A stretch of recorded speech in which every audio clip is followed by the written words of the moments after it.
প্রিয় দর্শক শ্রোতা, আমরা এই মুহূর্তে আছি হচ্ছে প্রেস ক্লাবের সামনে।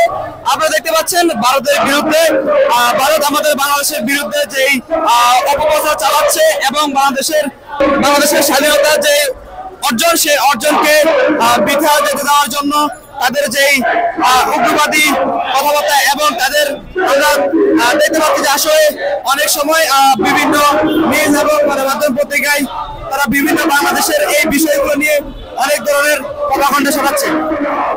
ভারতের সেই প্রপাগান্ডার বিরুদ্ধে আমাদের আজকে প্রেস ক্লাব থেকে এখানে সরাসরি একটি মিছিল বের হয়েছিল ভারতের বিরুদ্ধে।